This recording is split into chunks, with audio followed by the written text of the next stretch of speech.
Hi, Miss Michi. No audio. Hello, can you hear me? There, we can hear you. All good, thank you. Sorry. Yes, we can hear you, Miss Michi. Sorry, I cannot hear any. Sandali. My apology. Can somebody speak? Hello. Yun. Okay, hello. Perfect. Sorry, good. Perfect. Okay, i-share ko lang yung screen ko. We can definitely begin. Thank you. Let me know if I'm ready now for...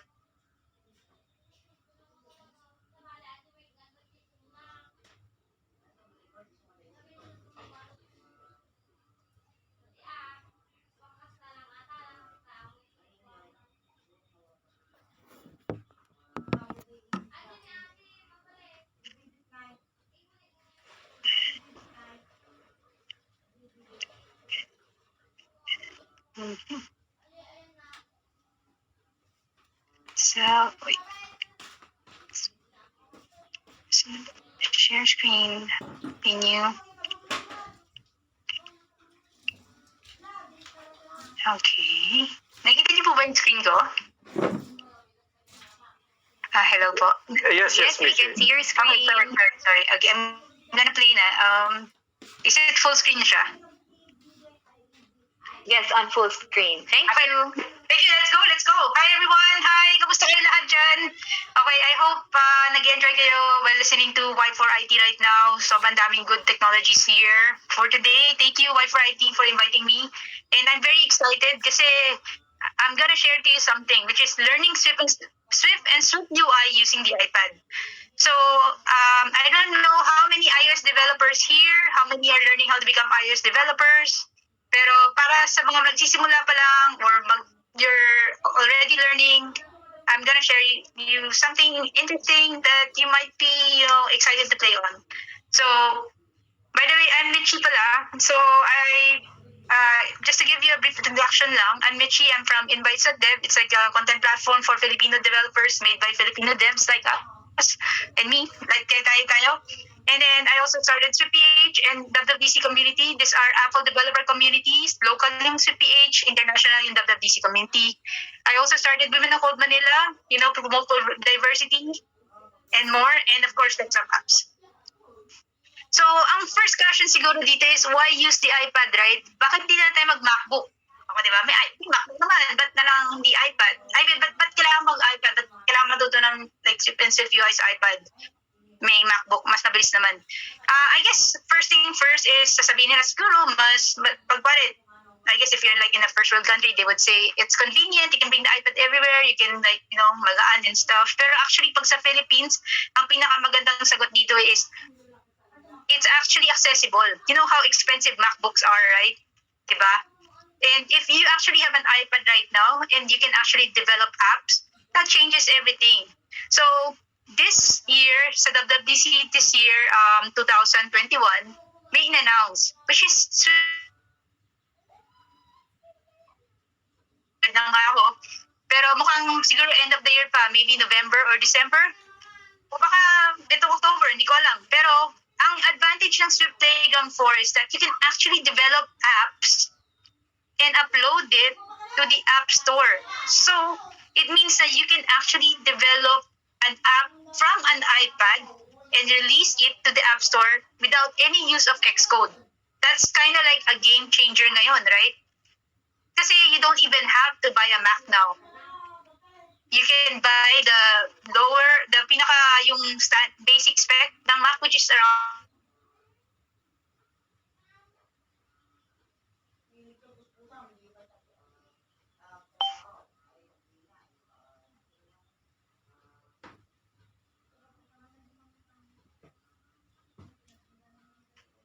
pasok muna tayo dito. Ano ba yung Swift? Sa mga taong hindi pa nakakaalam ng Swift, it's actually the newest programming language ni Apple. So before, we have Objective-C, right? Matagal yun. Apple suddenly decided to create Swift. Bakit niya create to? Kasi it's actually more modern. Yung syntax ni Objective-C, medyo luma na, medyo mahaba yung stuff. Pero si Swift, modern, madaling aralin, mabilis, designed for safety, meaning mas less chance magkaroon ng bugs or error, right? So, yun yung mga bagay na parang naisip nila. And mas madali siyang gamitin. So pag nakita niyo sa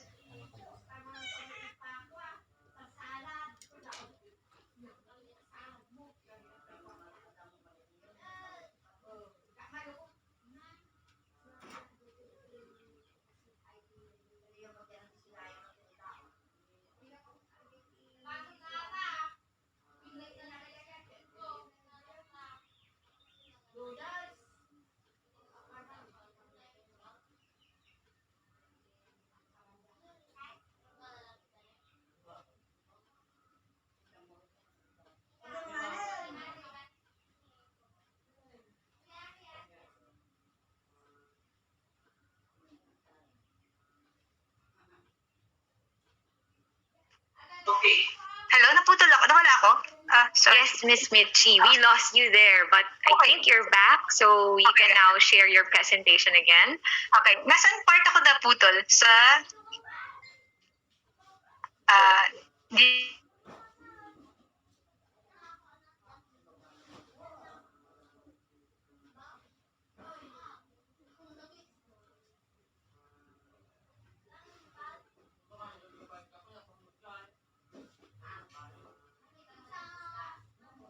right? And so forth and so on. Meaning, pag magde-develop ka sa kanila, iba-iba yung code base mo. So, naisipan nila, why don't we just create, right? Why don't we just create one type of code base and then, na pwedeng i-share ng lahat ng apps and then, and yun lang. And basically, i-share sa lahat ng apps. So, in short, one code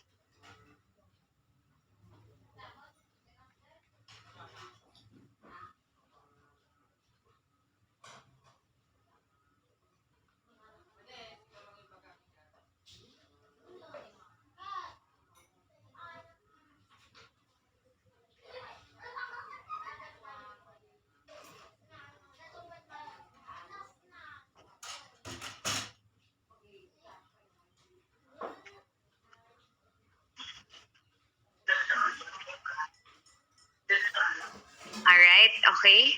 I think she's... Hi, Miss Mitchie. You're back. We will you're lost back. you again Go there. ahead. But go ahead, please. Share your presentation.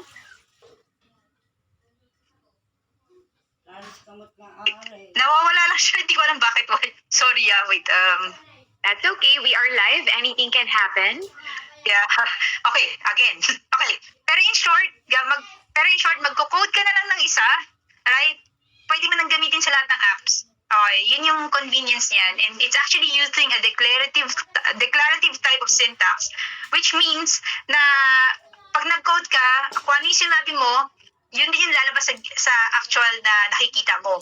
Parang katulad niya si Flutter, kung narinig niyo na si Flutter, or si React. Okay? So, papakita natin siya in action later. And ang gagamitin natin na app here is Swift Playgrounds. So, remember, hindi pa lumalabas yung Swift Playground 4. So, dun tayo muna sa Swift Playground. Yung version ngayon, 3 point something. Okay? So, ito yung demo. Nirecord ko lang siya kasi dapat sa iPad eh. Pero babasahin ko na lang. Hindi ko babasahin. I mean, explain ko na lang while I'm walking you through. Okay? So, yan here. As you can see, pag binuksan niyo yung Swift Playgrounds, ito yung makikita nyo. May mga ready na siyang modules and stuff for us. So, first thing first, kung nagsisimula ka pa lang talaga lahat, Learn to Code 1 pwede mong gamitin. You can learn the Swift fundamentals using Learn to Code 1. Ano ba itsura niya? Ganito yung makikita mo siya. And then, meron siyang mga like, different pages on the side, may introductions, and meron siyang mga kind of like gaming thing.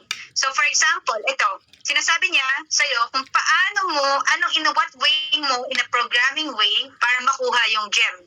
So, sa baba, merong way to actually tap in, and then, there, you basically program byte to do an action. So, this is one way of actually learning how to code and understanding ano yung structure ng Swift. That's just one way. Now, next part.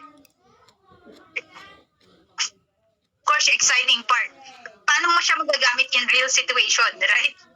So, ito yung blank playgrounds. May source code and stuff. And sa kabila, yung parang text editor natin. first of all, of course, you can see the import statement. You can import Swift UI.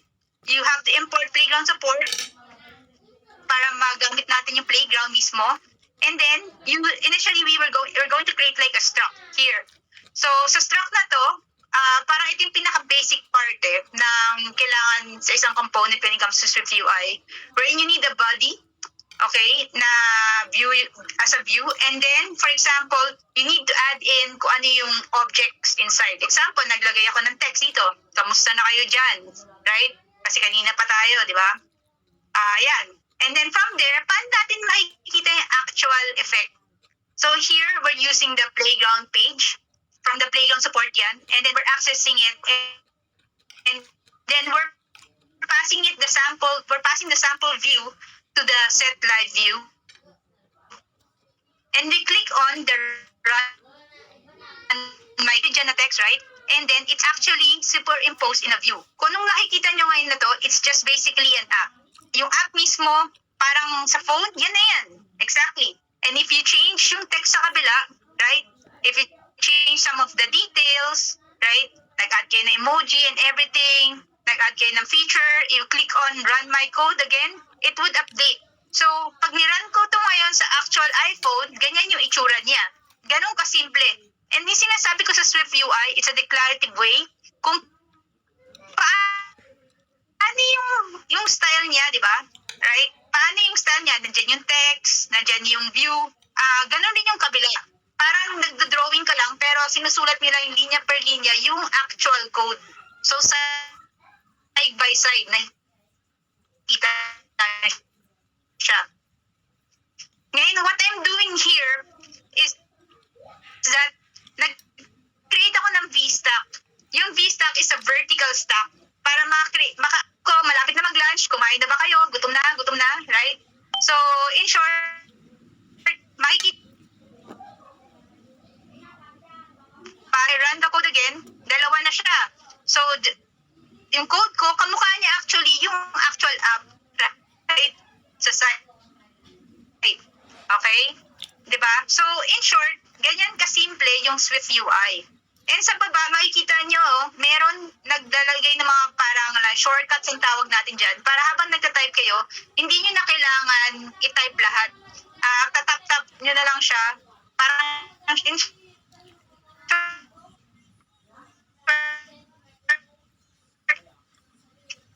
shortcut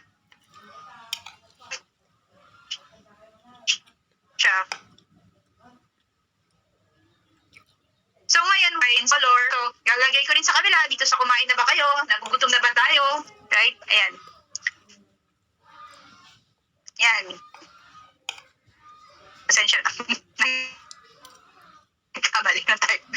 So yan. So in short, I'm copying yung nasa taas na code na specs, like yung modifier niya, kinakopya ko rin sa baba.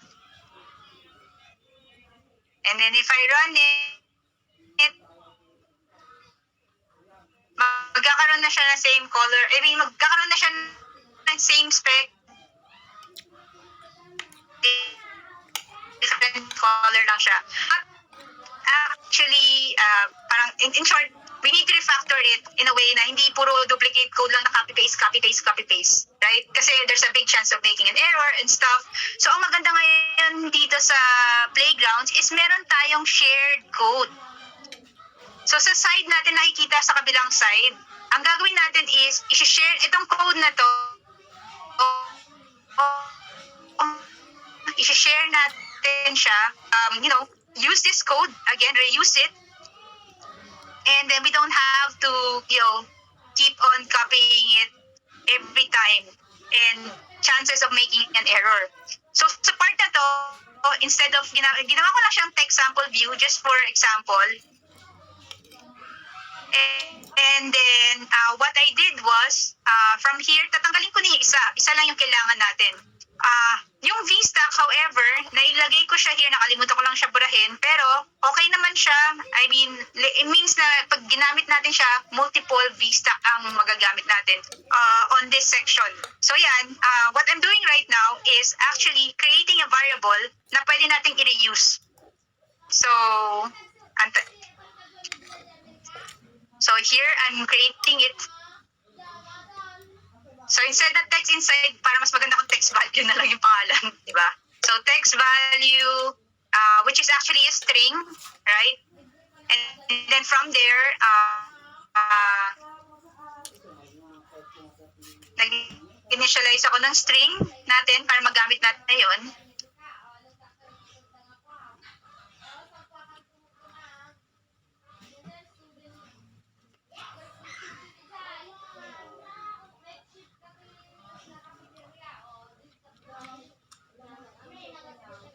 Yan. And then from there, ang ginawa ko dito is instead of setting it to UI color gray, I want to set it to a system, yung system color. Kasi later papakita ko sa inyo, like ano bang purpose nito din? Like ano mga pwede nating yung purpose. So secondary system background yung ginamit ko dito. And at the same time, since it's actually a shared code, we have to set everything to public. Kasi para makita na ibang mga yung ibang mga files natin. So, yeah. We have to set the struct public and then let's go back to the main view and then side natin. Ito, sometimes tinatawag nilang preview, sometimes tinatawag nilang canvas, yung actual app when you run the code. So, ito naman yan. Nag-create ulit ako ng struct which is a main playground view. And then, same thing. Ayan, pinasok ko siya sa playground page current. Set live view, yung makikita na siya.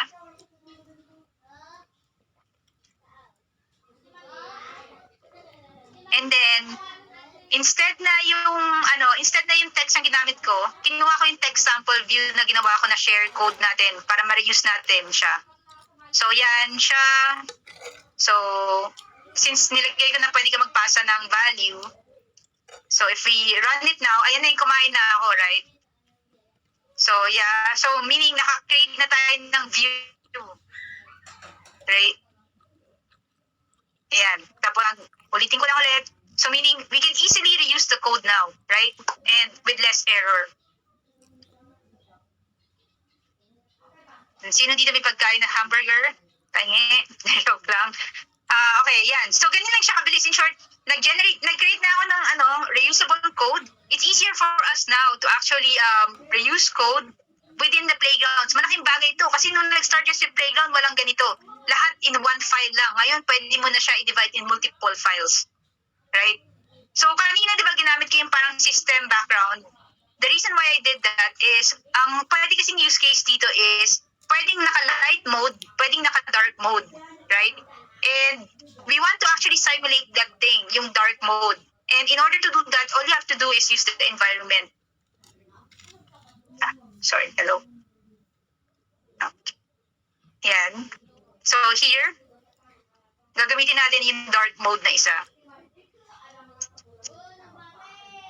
Yun. So pag naka-dark mode, ganito yung itsura niya. Nakabaliktad. Madilim yung likod, nakaputi yung letra. So, in short, yan yung dark mode, light mode, pwede kang pwede niyong paglaruan. Kasi yun talaga yung intentionally before ni playground. Just being able to view yung mga animations nyo first before actually implementing it on Xcode. But right now, mas iban siya kasi pwede ka nang gumawa ng app eh. Ngayon, di ba kanina may V-stack ako, which is the vertical stack. Did you know how easy it is to actually create a horizontal stack? Use H-stack. Oh, left and right na siya. Right? And pwede nating like kanina, di ba, hinila ko lang pababa. Hindi ko na copy-paste and ganyan. There's so many shortcuts available here. Yan. And pwede nyo na siya makita. Ano itsura niya pag iPad na size na like landscape mode and pag naka-portrait mode na iPhone, ganyan. Kita nyo na rin siya, diretso. So kung ano nakikita nyo sa iPad, yun na rin talaga mismo yung lalabas sa app. So, ayan. Ano pa ba dito? Ano pa bang meron, right? Sabi nyo, learn Swift and Swift UI using iPad.